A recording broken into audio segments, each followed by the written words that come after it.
নমস্কার শ্রোতা বন্ধু, আশা করি সকলেই ভালো আছেন।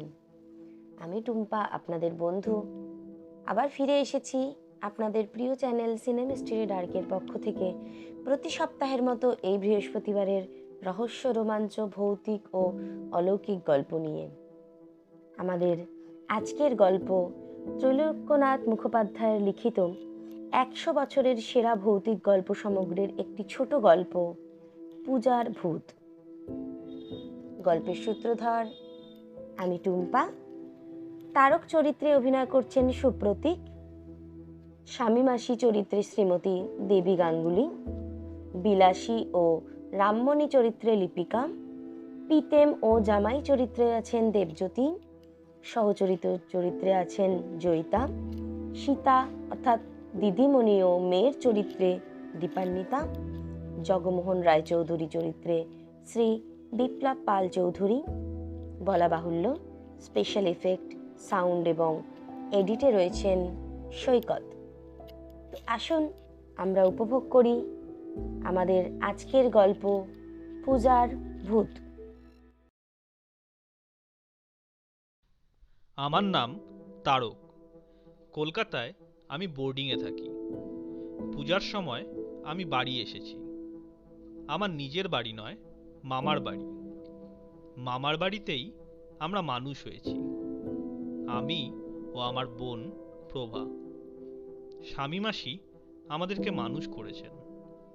আমার মাকেও তিনি মানুষ করেছিলেন। স্বামীমাসি সৎগোপের মেয়ে। সন্ধ্যার সময় আমরা স্বামীমাসিকে ঘিরে বসলাম, আমি, প্রভা আর আমার মামাতো ভাই ও বোনেরা।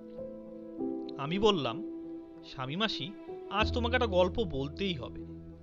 কেমন মেঘ করেছে দেখো, কেমন অন্ধকার হয়েছে, কেমন টিপ টিপ করে বৃষ্টি পড়ছে, আর বাতাসের জোর দেখো, গাছের পাতার ভিতর দিয়ে শো শো করে চলছে, যেন রেগে কি বলছে।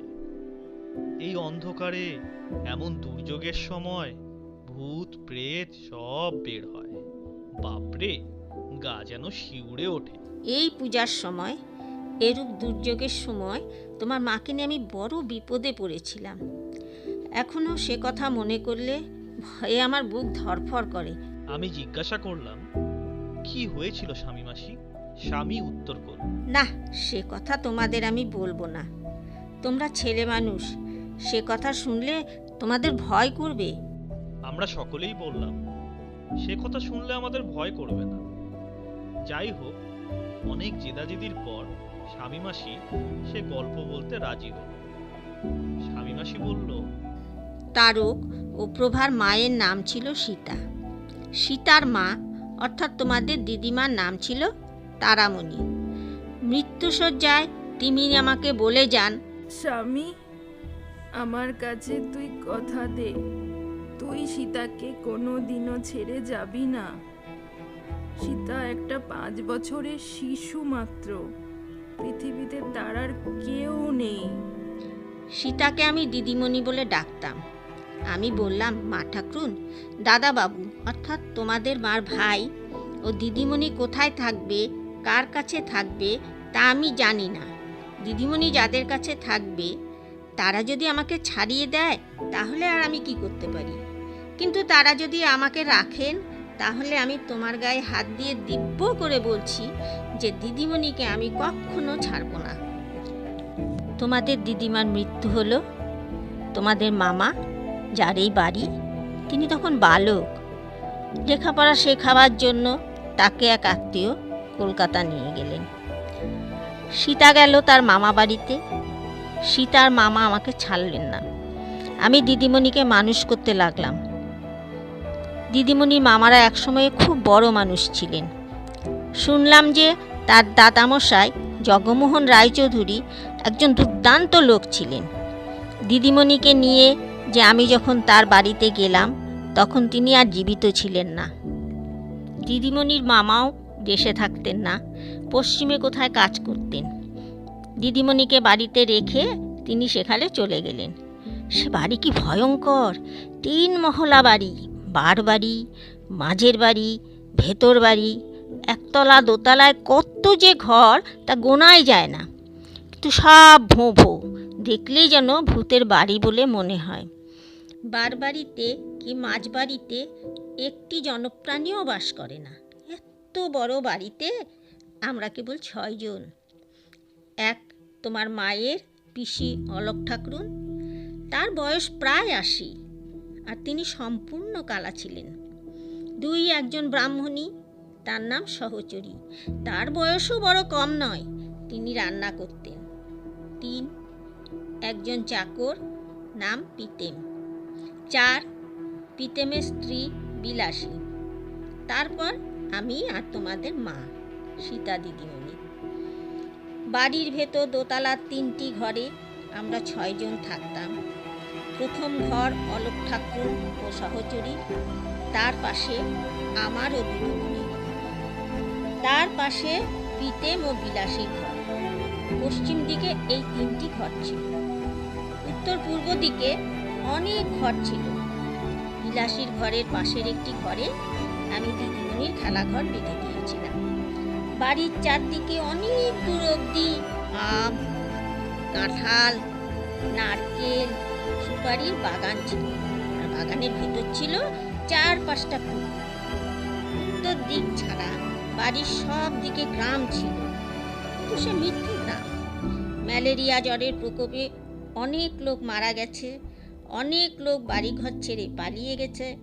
বাড়ির উত্তর দিকে মাঠ, যতদূর দেখা যায় ধু করছে মাঠ, শ্মশানের মতো। সেই বাড়িতে গিয়ে আমি মনে করলাম, ও মা, এ বাড়িতে আমি কেমন করে থাকবো, ভয়েই তো মরে যাব। যা হোক, যেখানে আমার দিদিমণি সেখানে সব ভালো, সেখানেই আলো, সেখানেই সুখ। দিদিমণির দৌড়াদৌড়ি, দিদিমণির খেলা, দিদিমণির কথা আর হাসিতে সেই শ্মশান ভূমি যেন স্বর্গতুল্য হলো। এমন যে অলক ঠাকুরুন, যার গোমরা মুখ দেখে ভয় হয়, দিদিমণিকে দেখলে তার মুখও যেন উজ্জ্বল হয়ে উঠত, মুখেও যেন একটু হাসি দেখা দিত। দিদিমণির যেমন রূপ, তেমনি গুণ, তেমন ফুটফুটে। এমন দুধে আলতার রং আমি আর কোনো মেয়ের দেখিনি। কেমন দুটি ভরা গাল, কেমন ছোট্ট হাঁটুকু, কেমন টুকটুকে ঠোঁট, কেমন পটল চেরা ঢুলু ঢুলু উজ্জ্বল দুটি চোখ, কেমন কালো কালো চোখের পাতা, কেমন সরু সরু চকচকে রেশমের মতো নরম চুল। হা কপাল, সেই দিদিমণিকে ছেড়ে এখন আমি প্রাণ ভরে বেঁচে আছি। দিদিমণি যখন কথা বলতো তখন যেন মনটা শীতল হয়ে যেত, প্রাণের ভেতর দিদি যেন আমার সুধা ঢেলে দিত। দিদিমণিকে নিয়ে আমি সেখানে বাস করতে লাগলাম। একবার এই সময় ঘোরতর দুর্যোগ করেছিল, বাইরে হু করে বাতাস বইছিল। দিদিমণিকে নিয়ে আমি শুয়ে আছি, হঠাৎ বাড়িতে বেহালার শব্দ। রাত তখন প্রায় 2 প্রহর। আমি মনে করলাম, বাড়িতে এত রাত্রে কে বেহালা বাজায়, বাড়িতে তো কেউ থাকে না। পরদিন আমি বাড়িতে গিয়ে চারদিক দেখলাম, একটা জনপ্রাণীকেও সেখানে দেখলাম না। ভাঙা চোরা বাড়ির যেমন অবস্থা হয়, বাড়িরও সেই অবস্থা। সেদিন বিলাসীকে একলা পেয়ে জিজ্ঞেস করলাম, বিলাসী, কাল রাতে বাড়িতে কে বেহালা বাজাচ্ছিল? আমার কথা শুনে বিলাসীর মুখ শুকিয়ে গেল। আমতা আমতা করে সে বলল, বেহালা? বেহালা কি বাজাবে দিদি? ও বাতাসে শব্দ আছে। বিলাসীর কথা আমার বিশ্বাস হলো না। আমি বুঝলাম নিশ্চয়ই সে আমার কাছে কিছু লুকোচ্ছে। বিলাসী আবার বলল, সে যাই হোক, দিদিমণিকে তুমি সদর বাড়িতে যেতে দিও না। সাপ খোপ কি আছে না আছে, ওদিকে গিয়ে কাজ নেই বাবু। আরও কিছুদিন গেল, একবার না, আমি আরো অনেকবার সেই বেহালার শব্দ শুনতে পেলাম। যখনই রাতে দাদলা বা দুর্যোগ হয়, তখনই কে যেন বাড়িতে প্রাণপণে বেহালা বাজায়। কেবল বেহালা নয়, সেবার পূজার সময় মহাষ্টমীর রাতে বাড়িতে আমি শাঁখ ঘণ্টারও শব্দ শুনেছিলাম, ধূপধুনার গন্ধও পাই। বলিদানের সময় যেমন একজন ভক্ত বিকট স্বরে মা মা বলে চিৎকার করে, সে শব্দও পেয়েছিলাম। এসব ব্যাপারের অর্থ কি তা জানবার জন্য বৃদ্ধা সহচরী, পিতেম, বিলাসীকে বারবার জিজ্ঞেস করেছিলাম, কিন্তু কেউ আমাকে কিচ্ছু বলেনি। ও কিছু নয় বলে সকলে আসল কথাটা আমার কাছে গোপন করতে চেষ্টা করেছিল। এইভাবে সেখানে আমাদের দিন কাটতে লাগলো।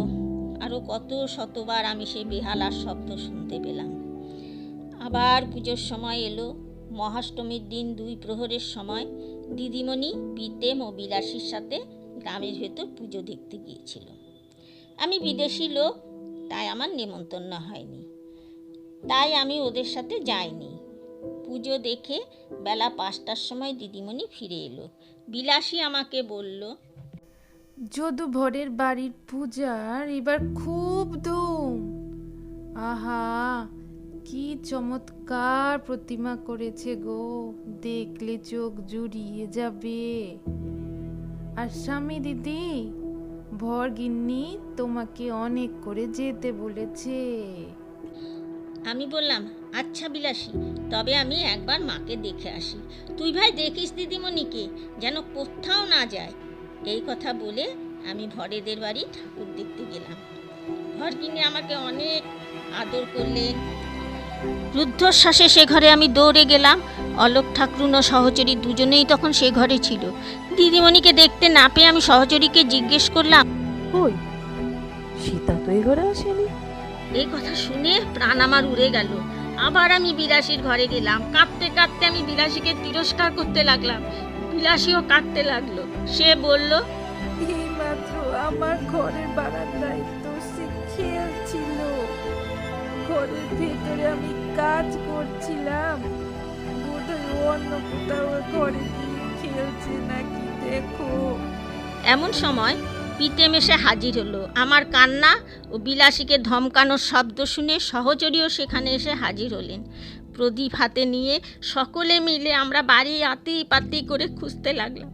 ভেতর বাড়ি খুঁজে, মাঝের বাড়ি, তারপর সদর বাড়ি, সব ঘর তন্ন তন্ন করে খুঁজতে লাগলাম, কিন্তু কোথাও দিদিমণিকে দেখতে পেলাম না।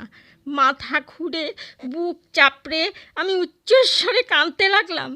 আমি ভাবলাম, হয় গয়নার জন্য দিদিমণিকে মেরে ফেলেছে, বা পুকুরে পড়ে সে ডুবে গেছে। সমস্ত বাড়ি ওলট পালট করে শেষে আমরা বাগান ও পুকুরের ধারগুলো খুব মনোযোগ দিয়ে দেখলাম, কিন্তু কোথাও দিদিমণির চিহ্ন মাত্র দেখতে পেলাম না। শেষে পিতেম আমাকে বলল, হ্যাঁ, মানে তোমাকে দেখতে না পেয়ে ওর মনটা যেন কেমন করছিল। তোমাকে খোঁজার জন্য হয়তো সে নিশ্চয়ই বাড়ির দিকে গেছে। আমি পূজাকে এখনই ডেকে আনছি, দাঁড়াও। এই কথা বলে পিতেম গ্রামের দিকে চলে গেল। কিন্তু তা বলে আমরা নিশ্চিন্ত থাকতে পারলাম না। আগেই বলেছি যে আমাদের বাড়ি ও বাগানের উত্তর দিকে দূর অবধি মাঠ ছিল। দিদিমণিকে খুঁজবার জন্য বিলাসী ও আমি সেই মাঠের দিকে গেলাম। মেঘ করেছিল, খুব অন্ধকার হয়েছিল, তার উপর তখন আবার বৃষ্টি শুরু হলো। কিছুক্ষণ পর সামনে আমরা একরকম সাদা কি দেখতে পেলাম। বিলাসী খুব ভয় পেল। সে বলল, ও দিদি গো, ওই দেখো একটা শাকচুন্নি আসছে, এখনই আমাদের খেয়ে ফেলবে গো। আর গিয়ে কাজ নাই বাপু, চলো বাড়ি ফিরে চলো। দিদিমণি হয়তো এতক্ষণে বাড়ি এসে গেছে। কোনো উত্তর না দিয়ে আমি বিলাসীর হাত ধরলাম আর সাদা জিনিসের দিকে তাকে টেনে নিয়ে যেতে লাগলাম। সেও অন্য দিক থেকে আমাদের দিকে আসতে লাগলো। কিছুক্ষণ পরে তার সাথে আমাদের দেখা হলো। বিলাসী তাকে চিনতে পারল। সে আমাদের প্রতিবেশী একজন কৃষক। কাপড় ঢাকা দেয়া তার বুকের উপর কি ছিল। আমরা কোনো কথা জিজ্ঞেস করতে না করতে সে বলল, তোমাদের মেয়েটি গাছের তলায় অজ্ঞান হয়ে পড়ে আছে, কি করে সে এখানে এলো? হ্যাঁ, তা কিন্তু আমি বলতে পারছি না। আমি ওকে দেখলাম, দেখতে পেয়ে আমি তোমাদের বাড়িতে আমি নিয়ে এসেছি। তাড়াতাড়ি দিদিমণিকে তার কোল থেকে আমার কোলে নিলাম। কিন্তু দিদিমণি সমস্ত শরীর ঠান্ডা দেখে আমার প্রাণ উড়ে গেল। আমি ভাবলাম সে মারা গেছে। কাঁদতে কাঁদতে আমি তার নাকে বুকে হাত দিয়ে দেখলাম যে নাক দিয়ে অল্প অল্প নিঃশ্বাস পড়ছে আর বুক অল্প অল্প ধুকধুক করছে। তা দেখে আমার প্রাণে কিছুটা আশা জাগলো। তাড়াতাড়ি মাঠ পার হয়ে আমরা বাড়িতে এলাম। অনেক তাপ সেক করতে করতে দিদিমণির চেতনা হলো। সেই চাঁদ মুখে মধুর হাসি দেখা দিল। সুধামাখা দুই একটা কথা দিদিমণির মুখ থেকে বেরোলো। অল্প গরম দুধ এনে সহচরী তাকে খেতে দিলেন। তার শঙ্খ চোখ দুটি ঘুমে বুজে গেল। সে রাতে দিদিমণিকে আমরা কোনো কথা জিজ্ঞেসও করলাম না। দূরে মাঠের মাঝখানে সে কি করে গেল, পরদিন সেই কথাটা দিদিমণিকে আমরা জিজ্ঞেস করলাম। দিদিমণি বললেন, বারান্দায় আমি খেলা করছিলাম। তারপর যে ঘরে আমার খেলাঘর আছে আমি তার ভিতর গেলাম। সেই ঘরের জানলার ধারে যেই দাঁড়িয়েছি আর দেখি না ঠিক তার নিচেতে বাগানে একটি মেয়ে রয়েছে। মেয়েটি আমার মতো বড় কিন্তু খুব সুন্দর। উপর দিকে আমার দিকে চেয়ে এসে বলল, সীতা, নেমে আয় না ভাই, আমরা দুইজনে খেলা করি। আমি বললাম, না ভাই, এখন আমি নিচে নেমে যেতে পারবো না, সন্ধ্যা হয়েছে, এখন নিচে নামবার সময় নয়। বিলাসী আমাকে বকবে, তারপর স্বামী মাসি এসে আমাকে বলবে। কাল সকালবেলা তুমি এসো, দুইজনে তখন অনেকক্ষণ খেলবো। মেয়েটি বলল, এখনো তেমন সন্ধ্যা হয়নি, এখনো অনেক আলো রয়েছে। ওই দেখ, আমার মাথা দিয়ে রক্ত পড়ছে, তবুও দেখ আমি খেলা করছি, আয় না ভাই। তবুও আমি নামলাম না। নিচে নামতে মেয়েটি আমাকে বারবার বলতে লাগলো। শেষে সে মাটির উপর বসে পড়ল, বসে হাপুস নয়নে কাঁদতে লাগলো। আমি আর থাকতে পারলাম না। নিচে নেমে বাড়ির বাইরে গিয়ে আমি তার কাছে গেলাম। কিছুক্ষণ বাগানের ভিতর আমরা দুইজনে খেলা করলাম। এক স্থানে অনেকগুলি রজনীগন্ধা ফুল ফুটেছিল, তা আমরা তুললাম। সাদা টগর ফুল ফুটে আরেকটি গাছে আলো পড়েছিল। নিচে থেকে যত পারলাম সেই টগর ফুলও আমরা তুললাম। কেমন করে জানি না, তারপর বাগান পার হয়ে আমরা মাঠে গিয়ে উপস্থিত হলাম।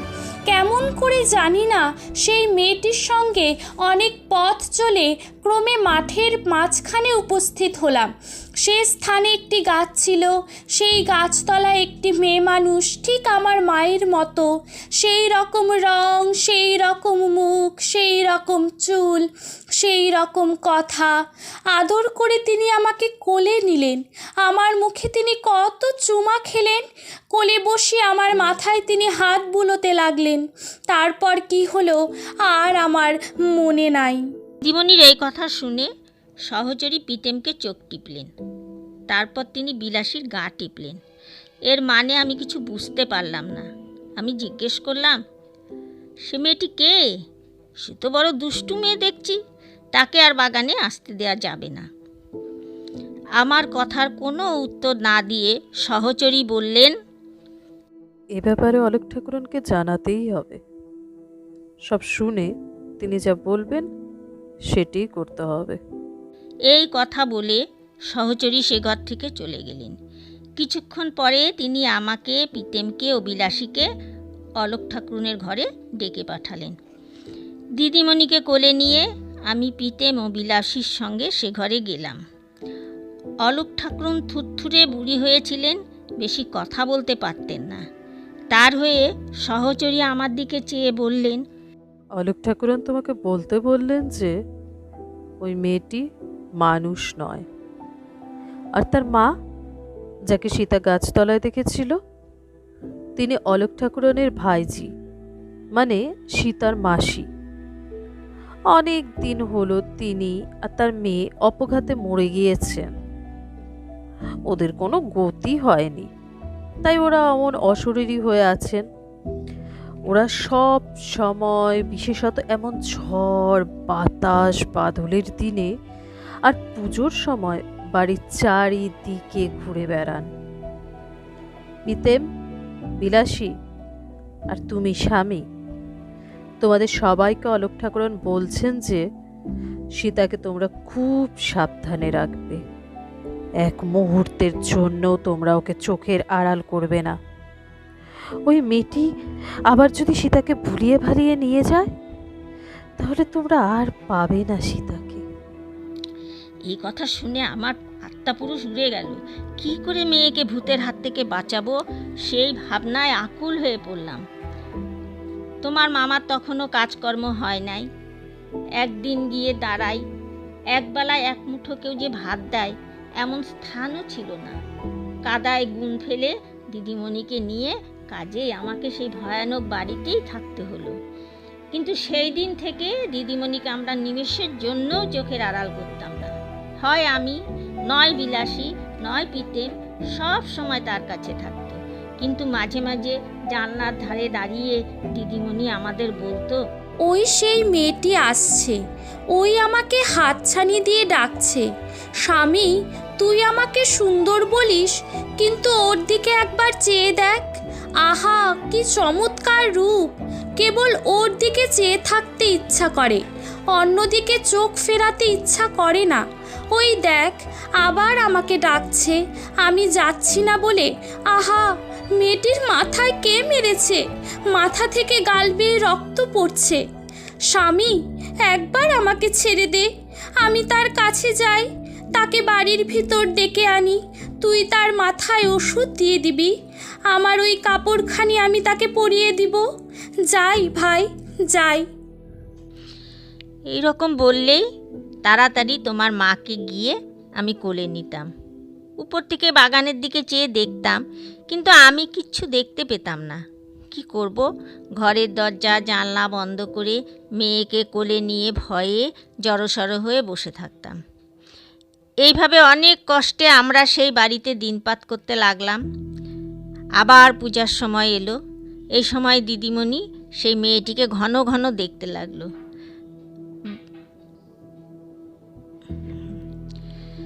বাগানের দিকে জানলা আমি সবসময় বন্ধ করে রাখতাম। তবুও দিদিমণি বলতো। মহাষ্টমীর দিন মেয়েকে নিয়ে আমি বড়ই বিব্রত হলাম।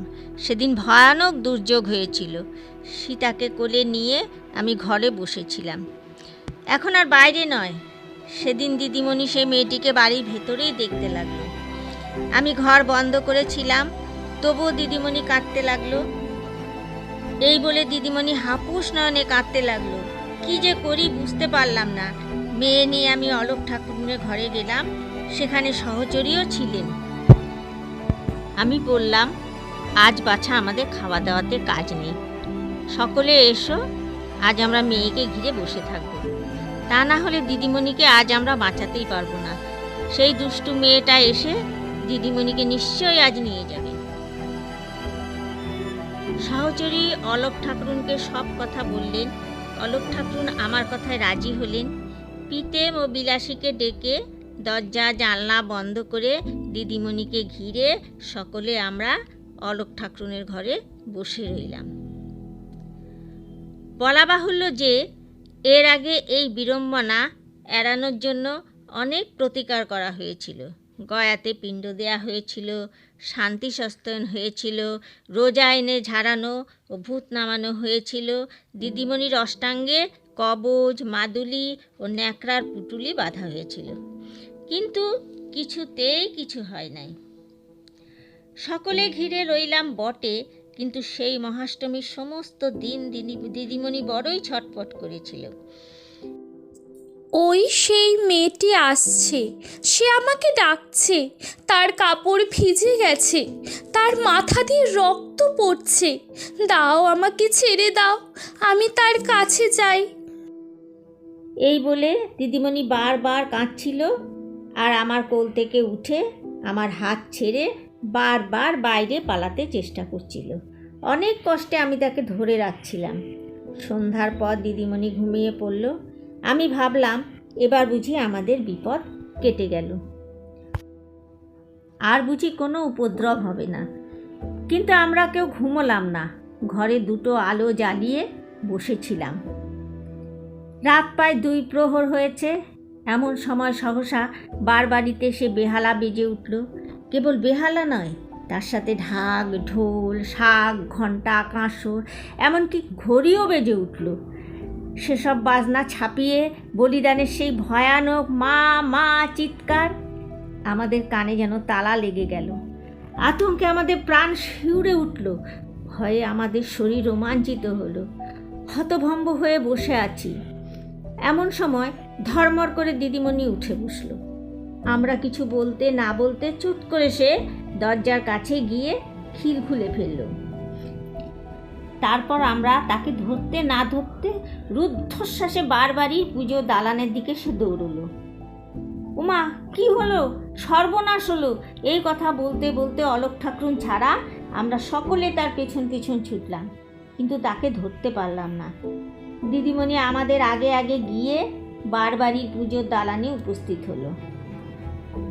সেখানে সে অদ্ভুত ব্যাপার দেখে আমরা জ্ঞান হারিয়ে ফেললাম। আর সেই ভাঙা বাড়ি জনশূন্য নেই।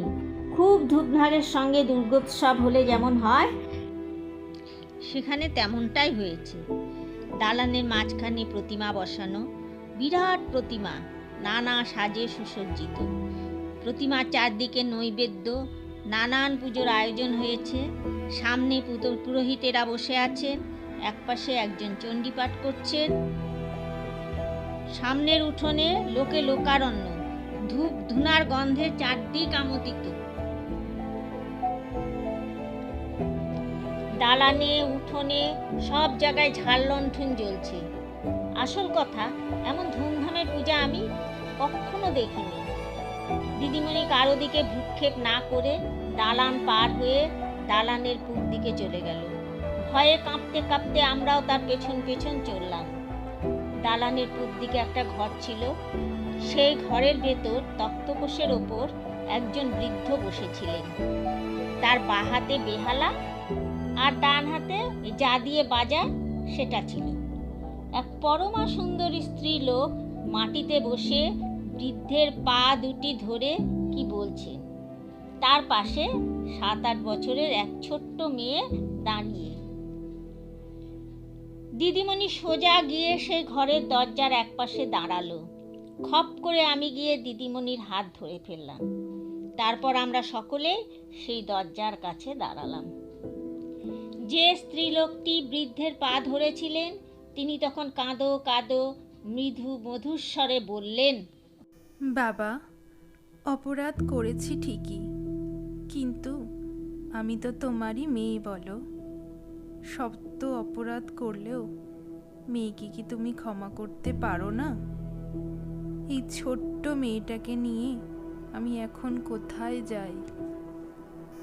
বৃদ্ধ অতি নিষ্ঠুর ভাষায় বললেন, আমি প্রতিজ্ঞা করেছি যে তোর মুখ আমি আর দেখব না।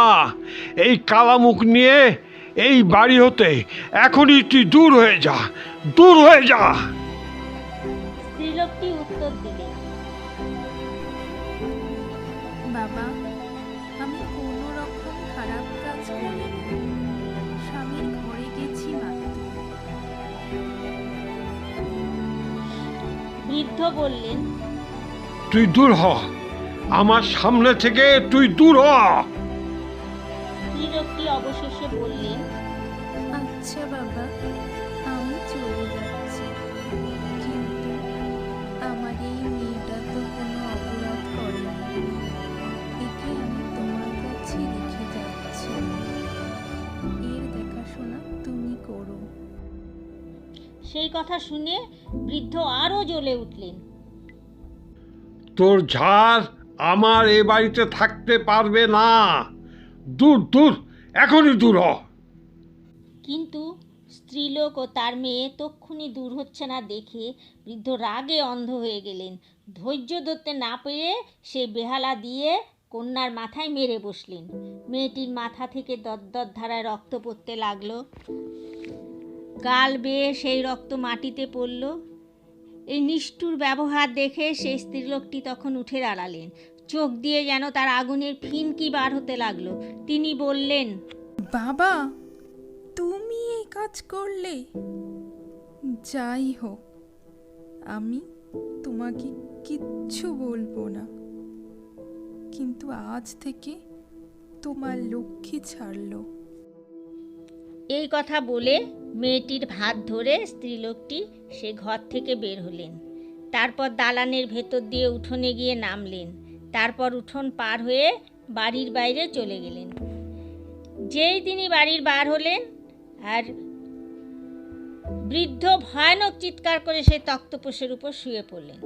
সেই সময় ঝাল লণ্ঠন সব নিভে গেল, প্রতিমা, পুরোহিত, লোকজন সব অদৃশ্য হয়ে গেল, ঢাক ঢোলের কররব থেমে গেল। অন্ধকারে আমি পিতেমের কথা শুনতে পেলাম। পিতেম বলল, স্বামী, সীতা তোমার কাছে আছে? আমি উত্তর দিলাম, হ্যাঁ, আমি ধরে আছি। পিতেম আবার বলল, তবে চলো, ঘরে চলো। সকলে এবার অলোক ঠাকুরুনের ঘরে গেলাম। সীতা তক্ষুনি ঘুমিয়ে পড়ল। সে রাতে আর কোনো উপদ্রব হলো না। কিন্তু সে রাতে আমাদের কারো আর ঘুম হলো না। আমরা সকলে বসে রইলাম। পিতেম তখন আমাকে সব কথা বলল। এই যে তুমি বৃদ্ধকে দেখলে, উনি বাড়ি কর্তা ছিলেন। ওনার নাম জগমোহন চৌধুরী। দুর্দান্ত লোক ছিলেন তিনি। একবার যেটা বলতেন সেটা করেই ছাড়তেন, তা সে ভালোই হোক কি আর মন্দই হোক। পৃথিবীতে তার একটাই মাত্র শখ ছিল, তিনি বেহালা খুব বাজাতে পারতেন, এবং তার খুব শখও ছিল যে বেহালা বাজাবেন। তার জন্য কোনো সময় নেই, অসময় নেই, সর্বদাই বেহালা বাজাতেন। বিশেষ করে ঝড় বাতাস বাদলার রাত্রে তার সংখ্যাটা একটু প্রবল হতো।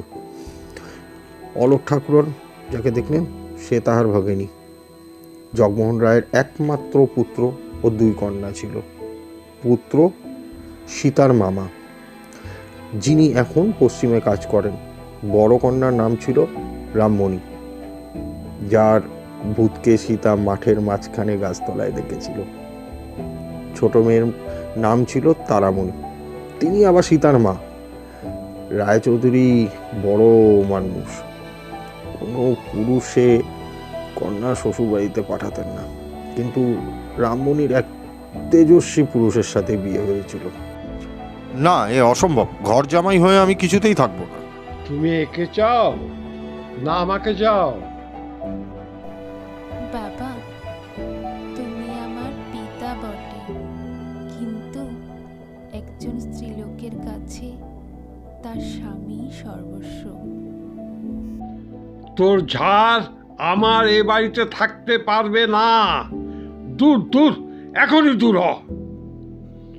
বটে, তবে এখনই আমার বাড়ি হতে দূর হও। আমি প্রতিজ্ঞা করছি যে আজ হতে আমি তোমার মুখ আর দেখবো না। হ্যাঁ, তারপর রামমণি শ্বশুরবাড়িতে গেলেন।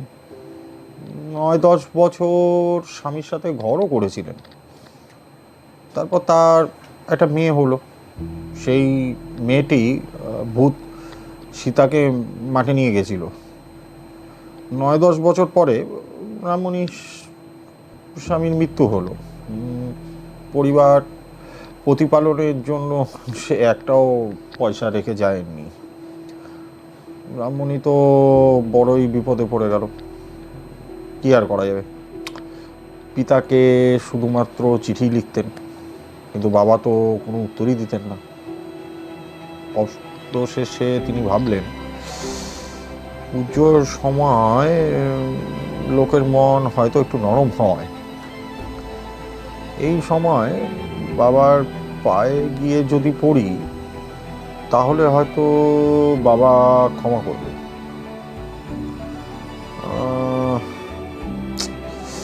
তো সেই বুঝে পুজোর সময় মেয়েকে নিয়ে রামমণি বাবার বাড়িতে গেলেন। তারপর তোমরা যা দেখলে সেটাই। অষ্টমীর দিন সত্যি সত্যি সেই ঘটনাই ঘটেছিল। কন্যার হাত ধরে রামমণি তো চলে গেলেন। তো পক্ষাঘাত রোগ নিয়ে তার সেইখানে তিনি হঠাৎ করে অজ্ঞান হয়ে পড়ে গেলেন। সেই সময় একটা তুমুল ঝড়ও উঠল, সেই সঙ্গে মুষলধারে বৃষ্টি। বাবারে বাবা! পরদিন সকালে দেখলো যে রামমণি আর তার মেয়ে দুজনই মাঠের মাঝে গাছতলায় মরে পড়ে আছেন। বাবু আরও কয়েক মাস জীবিত ছিলেন, কিন্তু তো সেই তখন থেকে এখনো অবধি বলতে পারেননি যে, এবং বলতেও পারেননি কিছু, এবং মানে কি যে করবেন সেটাও বুঝে উঠতে পারেননি। সেই যে তার লক্ষ্মী তাকে ছেড়ে গেল, জমিদারি টাকা কড়ি কী রূপে কোথায় যে উড়ে গেল কেউ সেটা বলতে পারল না। সেই জন্য সীতার মাকে শ্বশুরবাড়ি পাঠানোর জন্য আর কোনো আপত্তি থাকলো না তার। বাবু রামমণি ও তার মেয়ে তিনজনই এখন ভূত হয়ে আছে। কতবার গয়াতে গিয়ে পিণ্ড দেওয়া হয়েছিল, কিন্তু কোনো তো ফলও দেখতে পেলাম না, তার কোনো ফলই হয়নি। পরদিন সকালে আমি ভাবলাম যে ভিক্ষে করে খেতে হয় সেও স্বীকার, কিন্তু তবুও সীতাকে নিয়ে এই বাড়িতে আমি আর থাকবো না। সীতার ভাই তোমার মামাকে আমি চিঠি লিখলাম। কপাল জোরে এ সময় তার একটি কাজ হয়েছিল, তিনি এসে আমাকে ও সীতাকে তার নিজের বাড়িতে নিয়ে গেলেন। কিছুদিন পরে সীতার বিয়ে হলো, তারপর তুমিও প্রভা হলে, কিছুদিন পরে তোমার বাবা মারা গেলেন, অল্প দিন পরে দিদিমণিও তার সঙ্গে স্বর্গে গেলেন। দিদিমণিকে ছেড়ে কী করে যে আমি প্রাণ ধরে আছি সেটাই আশ্চর্য। যা হোক, তোমাদের দুজনকে পেয়ে আমি শোক অনেকটা কমাতে পেরেছি। মা দুর্গা তোমাদের আর সকল ছেলেপিলেকে বাঁচিয়ে রাখুন। এতক্ষণ শুনছিলেন গল্প পূজার ভূত। আশা করি ভালোই লেগেছে আপনাদের। কি বন্ধুরা, আর তো কিছু বলার নেই, লাইক কমেন্টস করে দিন। আর হ্যাঁ, যারা নতুন বন্ধুরা এখনো আমাদের চ্যানেলটিকে সাবস্ক্রাইব করেননি, তারা চটপট আমাদের চ্যানেলটিকে সাবস্ক্রাইব করে দিন। আমরা আবার ফিরে আসছি পরের সপ্তাহে নতুন গল্প নিয়ে আপনাদের কাছে। ততক্ষণের জন্য শুভরাত্রি, ভালো থাকবেন।